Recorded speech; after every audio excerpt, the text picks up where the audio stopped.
Hello again. My name is tbaldridge. I work for Cognitect. Today I want to talk a little more about Core.Async, but we're going to dive into a different part of the internals of Core.Async today, and we're going to talk about channels. Now, um, what's interesting about channels, to begin with, is that the implementation on the Java side is actually fairly complex. And so I'm going to actually dig into the clojure script side of channels a little bit today because there's no locking on the clojure script side, and this makes things a little bit simpler to understand. We may take a look at the clojure on the JVM side of channels a little bit later to just kind of see how it differs, but we can get a good idea of the semantics by looking at the channel side, at the clojure script side. Okay, so to start with, channels, there's only one implementation of the many-to-many channel right now, and that is this in CLJS Core.Async channels. Now, behind this is something that we need to take a look at, which is in the buffers namespace. Increase the font size a little bit here. The buffers are all backed by something called a ring buffer. And if you're not familiar with a ring buffer, you can basically think of it as an array that loops back on itself. So you start writing to the array, you get to the end, and all of a sudden now you're back at the beginning, writing at the beginning of the array. So we define some operations here that are kind of idiomatic to JavaScript. Basically a pop, which if there's a value, returns the value, otherwise returns nil. We have unshift, which adds something to the array. If it unshift, if there's room, adds it to the array. Actually, let's see here. Does it ever? What happens if there's not room? There is no condition if there's not room. So I think, oh yes, because there's a length method here. It's assumed that the user will check the buffer before putting a value into it. If you overwrite an existing value, that's your fault. So unshift will add a value to it. Unbounded unshift will do a check, and if the buffer is full, it will double the size of the buffer, retaining all the existing values, and then add the value in. So this allows you to have kind of an unlimited sized ring buffer that will normalize to whatever size is needed by the system. So if you're adding values and taking values out of this buffer, at some point it'll kind of normalize to a specific size that will work for whatever the load of your system is. Unless you're doing something like putting too many values in and never taking them out, but that's handled by a different part of the system. And then we have the resize method here. And this does what I was talking about. It doubles the size, takes the size of the buffer, doubles it, makes a new buffer, and then goes through and copies all the values over into the new buffer, as expected. And then we have cleanup. And this is kind of interesting. Basically, what we're doing here is for a certain predicate, we are removing the values that don't match. So basically, we're going through this. Okay, so let's just walk through this. We're going to go through every item in the array, take it out of the array, and if the predicate is true, then we put it back into the array. Otherwise, we don't put it back into the array. So this allows us to selectively remove certain items from the buffer that don't meet a predicate, and we'll see how that comes into use later on. And then we have our ring buffer constructor here that constructs a buffer of a given size.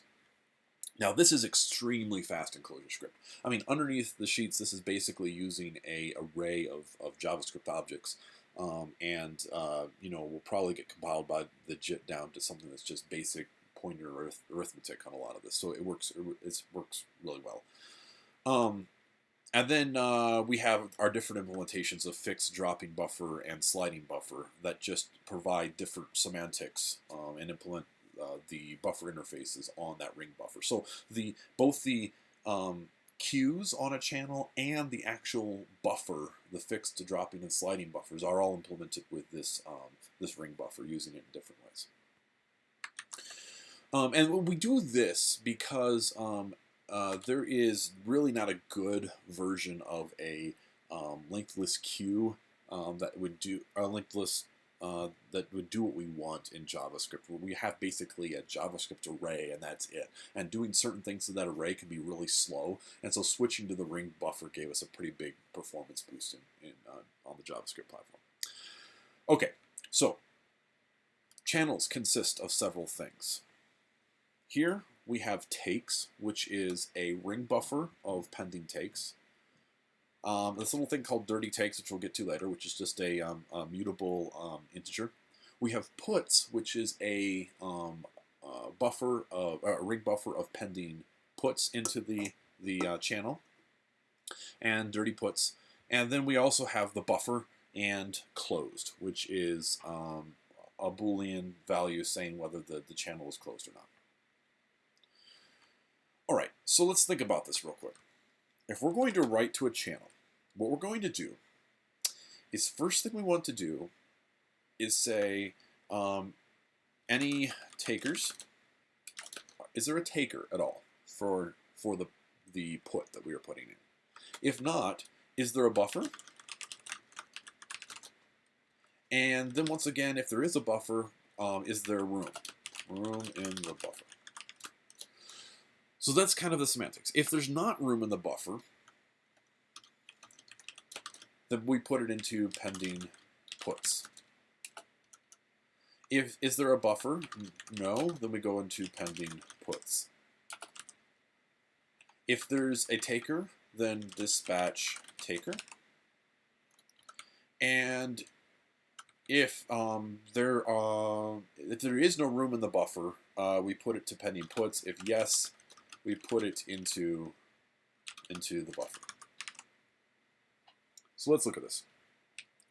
So first thing we do in a put is we assert that it's not nil. You can't put nils in a channel, bad things happen. We find a little comment here by David Nolan, something to do with the compiler stuff, don't worry about that. Okay, so now we just simply type hint closed. This is a compiler optimization for clojure script, don't worry about it. And we say, if the channel is closed, or impl active on handler. So if you see here, we get this is a, so on the right port, we have this, which is the channel. We have val, which is a value being put in the channel, and then we have a handler. Now, what does this mean, this handler? Well, handlers are kind of how alt is implemented. And you can think of handler as a box around a function. And we can at any time turn that handler off and say this is no longer active. In which case, no one, after it's been marked inactive, no one should ever dispatch that handler. Okay? So we say if it's not active, then we return if the channel is open or closed. Now this may differ a little bit from what you see in the trunk. We've been working on some stuff to define, to give better feedback to users on how things are, if a channel is open or closed. So this may differ a little bit, but this is in a branch called putret. And not a whole lot changes, it's just what we return here in this box changes in this case. Okay, so we say if the channel is closed or the handler is not active, then we return if the channel is open or closed. We just return right away. We don't want to do any further processing of this handler because it's invalid. All right, so now we enter a loop. And we say, we get a taker. Is there a taker? If the taker is nil, then we continue on.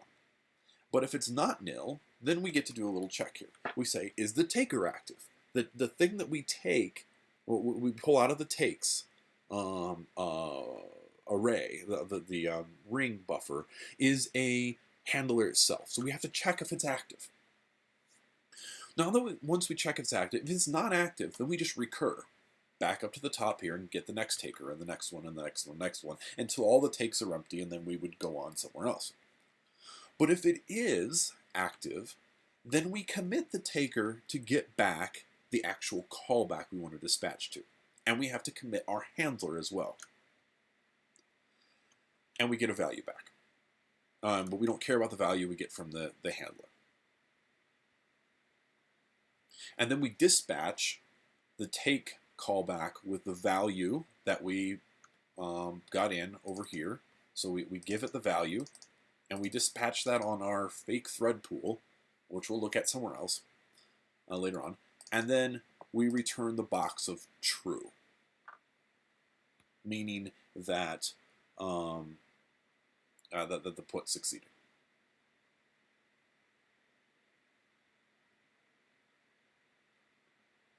So the return value in this version of the code is whether or not the put succeeded, basically. All right, and then we return from the whole thing. So this right here handles this first case of any takers, dispatch the taker.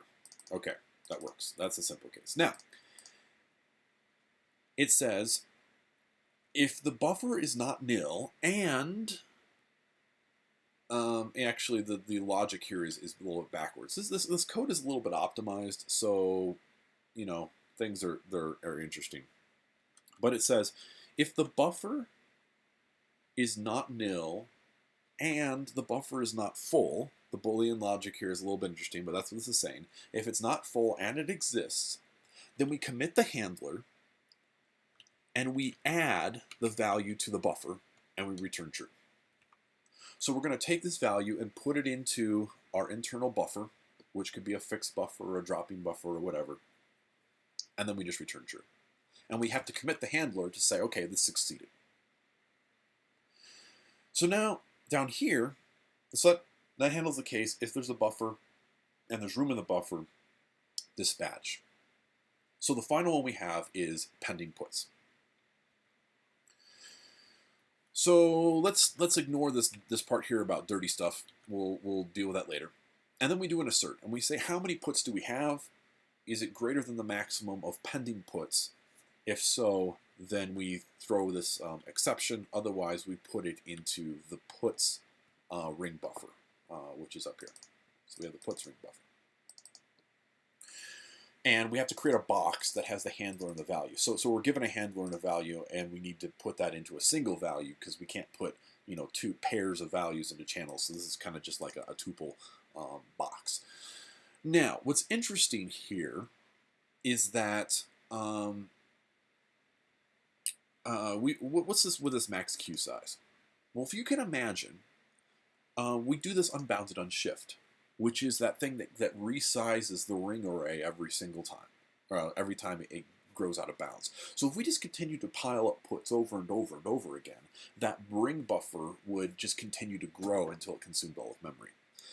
99.9% of the time, that is a bug. And so that is actually a use case that we don't support. Instead, what we do is we have a max queue size that says it says we are going to go this large and no larger, and that's set to 1024.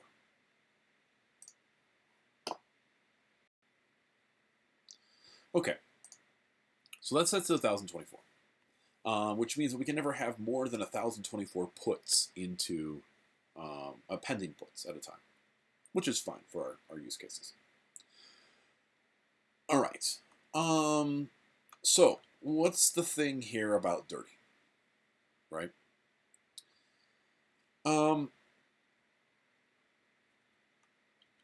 At certain points, we do increment the dirty put.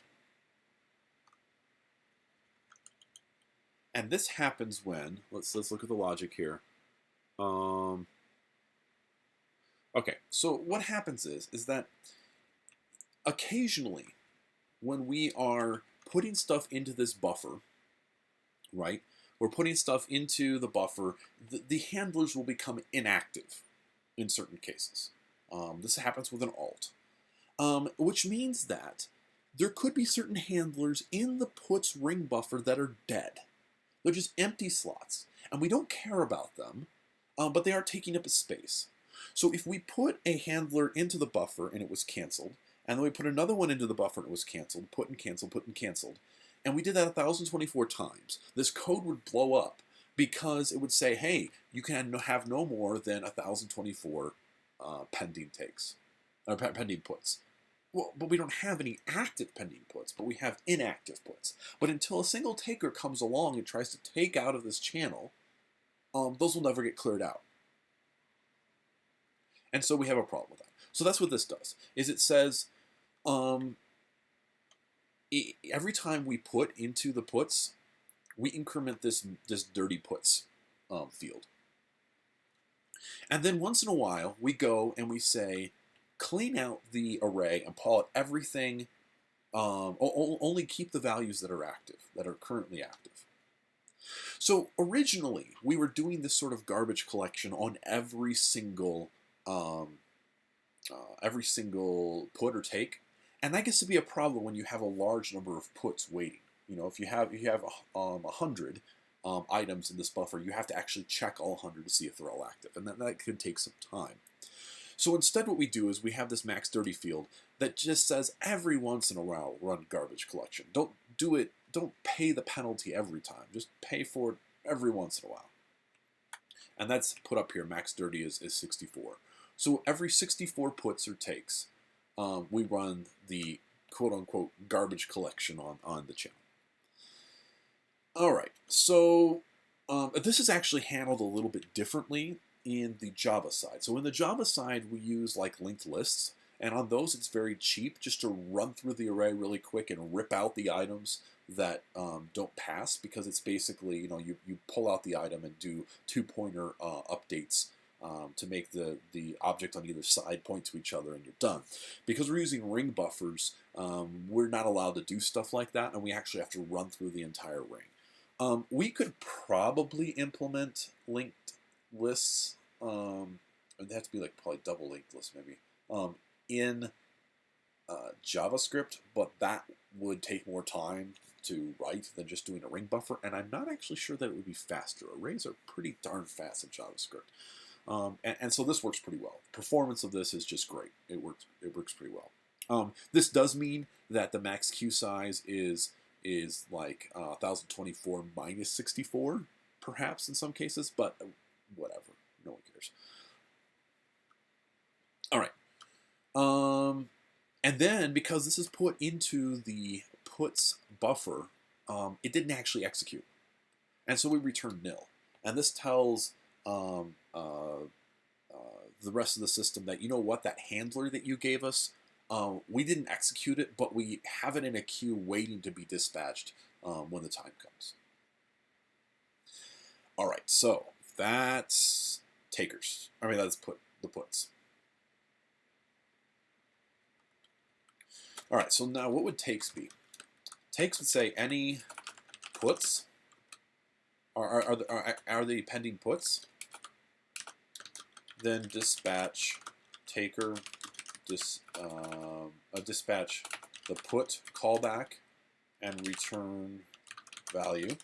But wait a minute, we have a buffer, and we really don't want to go to the put first. So we really want to go up here and say any buffer, any value in buffer, return value.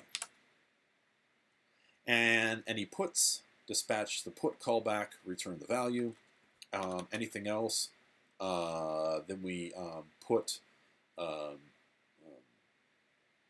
pending take. We put it in the pending take. Let's move this code down, or these comments down to here so we can just see them better. So we have a read port with a take. And same sort of thing. We have the channel and we have a handler. No value this time because obviously the value is coming from the put side, and we're looking for a value. So we say, if this is not active, then we want to, if the handler is not active, then we return nil. You hand us an invalid handler, whatever. There's weird cases that can happen, right? All right. And once again, we'll get into how this commit and active is used later on. Okay, so first thing we got to do is do the buffer stuff. It says if the buffer is not nil and we have a positive count in the buffer, there is some sort of value in the buffer, then commit our handler, remove a value from the buffer, box it, and return it. So there's something in the buffer, we're just going to grab it right out and we're done. Now we enter this loop. So that's the first item. All the buffer stuff. Yeah, I spelt buffer. All right, so we're going to pop a putter and says if it's not nil, so we have a putter, then we're going to get the handler for the putter. Remember, we have this put box here, so we can get the handler and the val. So we're just going to get the handler and the val here. And then we say if the put is active, or let's handle the not case. If the put is not active, then recur. Grab another putter, go through the whole process again. However, if it is active, commit the put handler to get the put callback, and commit the handler, because we have a match now for our handler, and we have the value, and then we're going to dispatch the put callback, and we're going to return our value. Right? So we've committed both sides. We dispatch the put callback to go and run and do what it needs to do, and our value is now returned to whoever called take. All right, so now that was if we have a putter. If we don't have a putter and the channel is closed, then we're just going to commit the handler and return nil. Simple enough, right? A take from a closed channel returns nil. That's these three lines right here. Okay, so now this is the same thing again with dirty take, but this is on the take side. Takes can also be canceled. Therefore, we have to make sure we clean out the takes every once in a while in case we have a whole ton of takes that are canceled with no puts. And then we have the same thing again, max queue size and the unbounded unshift, and we return nil to say, hey, this taker was in queued somewhere. So now we have this interface here called close, which says when we close a channel, if it's already closed, return nil. Okay. Otherwise, set close to true, and then loop through every available taker in the system and pop it off. And if it's not nil and it's not active, let's see here. When the taker's not nil, so we have a taker and it's still active, then get the call back and dispatch it with nil. So all the pending takes get flushed out with nil. Boom. All right.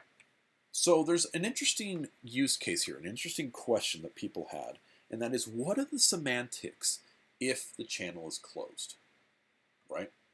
If I have a bunch of pending values in the channel and the channel closes, what happens?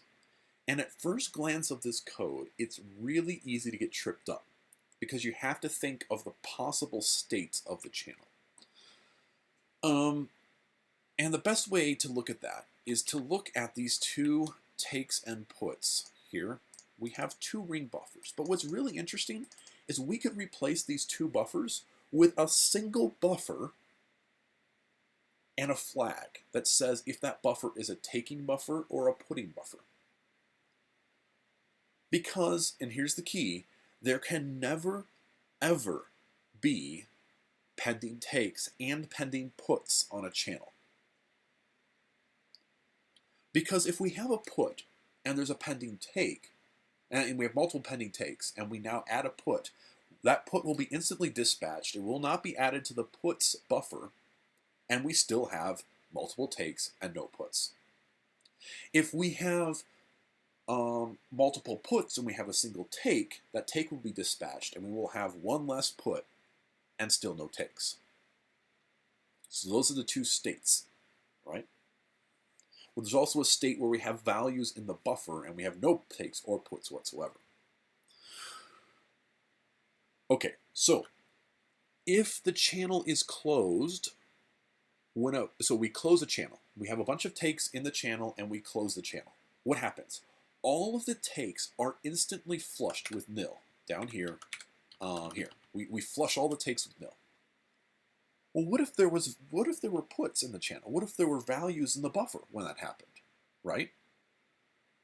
Well, that doesn't matter because there can't be any takes on the channel if there are things in the buffer or the put, because they would have been dispatched when values were putting, right? So just think about that. It's a little bit weird to think about, but a pending take actually means that the buffer and the put is nil. So the only thing we have left are takes that can never be fulfilled when we execute close, and everything gets flushed out. So that's scenario number one. Scenario number two is we close it when there are no takes, and then a put comes in. Well, that's all handled in through here. Right here with the closed. So if we put into a channel that's closed, the value gets thrown away. And once again in take, if the channel is already closed and we come in to another take, we just return nil. So if you view these channels as state machines with a very small set of states, where the states are the count of like whether there are items in the buffer, the take, or the put, the semantics of what happens with closing becomes very clear. Now, anyone who has ever done multi-threaded code will look at this and be screaming in their mind right now that there are 1,001 race conditions in this code, and they are absolutely right. That's because this is JavaScript code, and I have removed, when I ported this, when David Nolan and I ported this to Clojure script, we removed the majority of locks from this because they're completely unneeded. In fact, we rewrote this channel implementation from scratch to be as high performance as we can get it for JavaScript. Yeah, so the code is will not work. This code will not work at all on a multi-threaded system. There are some assumptions we make here, like is it active? And we never check if the handler is active ever again, because we are in a single thread. If it is active at the beginning of the function, it will be active at the end of the function. So we'll get to the Java side of that in just a second. But before that, I do want to go into the async CLJS implementation here. And I want to look at these handlers. Specifically, the alt handler and the alt flag. So these both implement this impl handler interface, which has active and commit. And a single handler will have multiple, will share flags. So we can have as many handlers as we want that all share the same flag. And commit and active here dispatch to the flag, right? So when a commit or active happens, it's going to set the flag, and then because we have multiple handlers all referencing the same flag, the value will be synced across those. So this is what do-alt does, is that we, when we create a do-alt, we create a handler for every single clause. So here we have an alt handler for each clause in our alt. So we should see that here. Let's see. So we have n is the number of ports, and then we loop through each one of them while I is less than n. And then for each one of these, we're creating an alt handler, and we're either attaching it as a put or a take onto that port. When this handler is committed, remember what we were looking at before, this all unifies down to a single flag right here, see? So although we have the callbacks are different for each handler, the flag is the same for every handler because we create it up here in alt flag. We create the flag once, and then we create multiple handlers for each. So when the channel says is active, it's looking at the same flag. And when it says commit, it's committing the same flag for everyone. And that commit will then make it inactive. So when we say, is it active? We deref the flag. And when we commit, we set the flag to 0. So committing the flag on one handler invalidates all the other handlers and makes all the other handlers, including that one handler, now inactive. So this allows us to put a put or a take on 20 or 30 different channels. Once any one of them commits, it is no longer, the flag is no longer active, which makes all of the other handlers inactive, and they'll get flushed out by the collection. So this is the magic. This is the alt magic that we see here. Now, what I find interesting about this code is when we first had a meeting with Rich about writing Core.Async, he was still in the process of writing this. He had whiteboarded a lot of it, and he kind of did a brainstorming session where he said, hey, here's what I've been thinking about and stuff. I have to admit, he talked about this code for about an hour, and I didn't understand a whole lot of it. And that is because the JVM side of it, the locking side, is amazing. And I mean that in a scary sense of the word. I don't know how much time in total Rich spent on this, but it was a lot. And it shows. Okay. So, the problem is, remember in the ClojureScript code, we have all the different race conditions. So, yeah. There's some interesting things. First of all, handlers have a lock. And maybe we should look at that real quick. There's a little bit difference in the way handlers look on the Java side, and that they look like this. Handlers don't just have active and commit, they have lock ID, and then the handlers also implement a lock interface, which doesn't look like it's defined here. I think it's just actually I think it's actually just the Java. Yeah, it's the Java lock interface. So here, handlers on this side can be locked, unlocked, and they have an active and commit like we talked about, and then they have a lock ID. And we'll get to lock ID in just a second. All right. There we go. Let's get back to channels here. All right. So they have a lock ID. And we'll get to that in a second. So basically, here's an example of what's interesting here. So here we're going through all of our pending takes, right? We're going to get the, we create an iterator over the takes. And we take, while it has one, we get a taker. And then what we have to do is lock these in the right order depending on the lock ID. Because, remember the alts. Locking a alt handler, we'll have to like lock the flag so we can do some work on it. That means there could be problems, there could be situations where you could have a, what's the word I'm looking for here? You could have a race condition and a deadlock. Is that if we are both looking at the two same handlers and we both want to commit our handlers at the same time, right? We want to say, are these handlers active at the same time? You may start with handler A and lock it, and I would start with handler B and lock it, and then we both try to lock the other one, and now we've deadlocked. So instead, every one of these locks, these handlers, has an ID, and we have to lock them in order. So, if the handler lock ID, we have a handler lock ID and a taker lock ID, and we do a comparison between the two IDs and lock one or the other. So we have a defined order of how we do these locks. Now, we say when the handler and taker is active, we commit both of these. And then we unlock.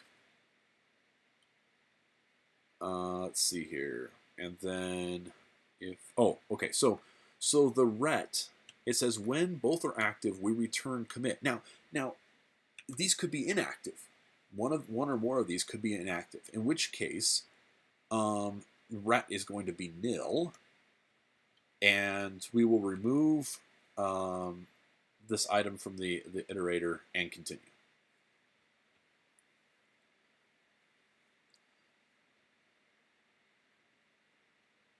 What's interesting here is, all right, so I'm not going to walk through a lot more of this code because it makes sense. If you look at the ClojureScript code and the semantics there, and then come and look at this, it's pretty simple. The basic idea, though, and this is the genius, I think, of this whole bit of code, and it's significantly longer. I mean, this is all the write. That's all just for writing, and there's a whole other bit for reading. But what I think is interesting about this is how fast it is. You know, we lock these things, perform two operations, which basically set some flags, and then unlock both. And we have these defined semantics of the lock ID and everything. And so the net effect is that the channel and, actually the channel, let's see here. the channel is locked as well. The channels have locks and the handlers have locks.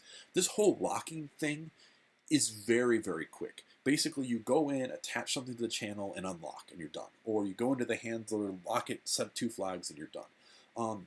And that's great, And then these locks are specific to either specific alts, or channels themselves. So the net effect is that the interface is extreme. The code is extremely fast.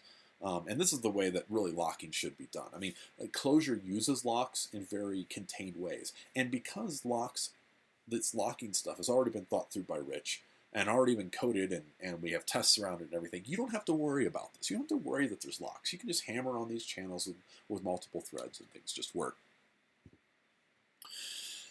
Okay, so back to the Clojure script side. There is one more thing I want to have a look at, and that's the dispatch. So you saw in the channel code a couple times we said dispatch run, right? That's this function right here. So the problem is that simply doing set timeout in a browser has a bit of a lag, right? We have a couple of 5 millisecond lag, and we were pretty unhappy with that. That drastically impacts the throughput of the system. So what we do instead is we have a tasks ring buffer up here, and it's initially set to 32.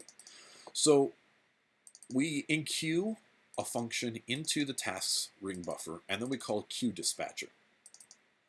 And the queue dispatcher says, is the queue currently running, queued and running? And these are 2 flags, 2 different flags. So if it's not queued or running, then we set it to queued as true, and then we dispatch depending on what platform you're running on, either message channel, set immediate, or set timeout, as process messages. But this queued is true. And that's going to be important. So once that timeout happens, we're now running in process messages. And we set running to true and queued to false. And then we start popping tasks off. And we say, we're going to take a count. So we pop a function off, we run it, and we continue. And count each time.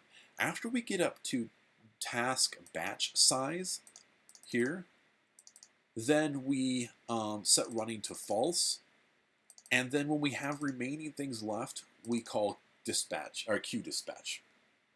Okay, so what's up with all of this? Well, what we want to do is we want to batch up events, because yielding back to the browser and coming back into JavaScript takes some time. We want to handle as many tasks as we can.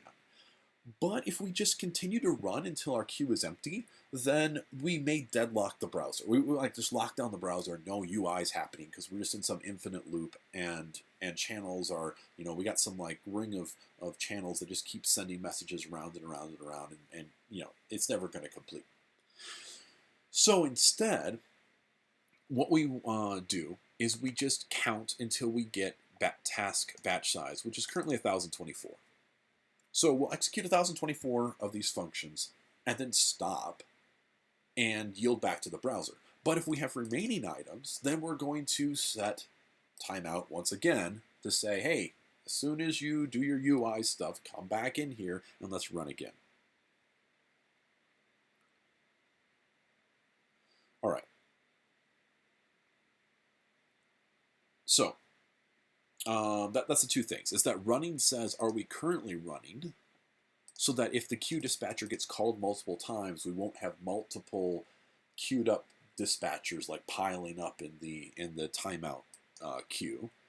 And then there's no reason to enqueue it if it's already enqueued. So if we are doing 20 puts and they're all queuing up, we won't attach this process. We won't call set timeout on process message multiple times. We'll just continue to add them to our ring buffer to the tasks, and it'll kind of build up, and then we'll process a bunch and continue.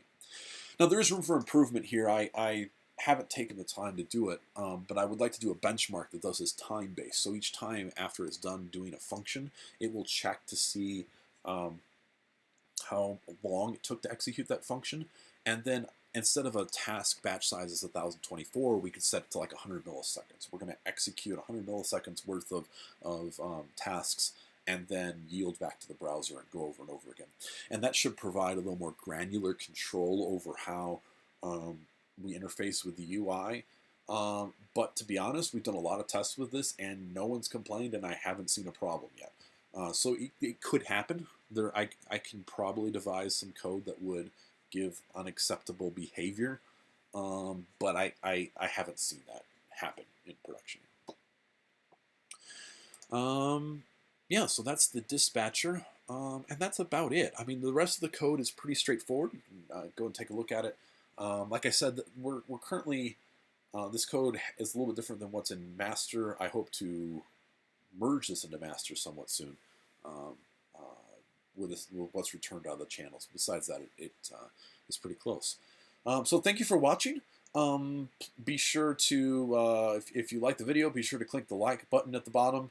Retweet it, whatever. Contact me on IRC if you have questions or anything. And thanks for watching once again.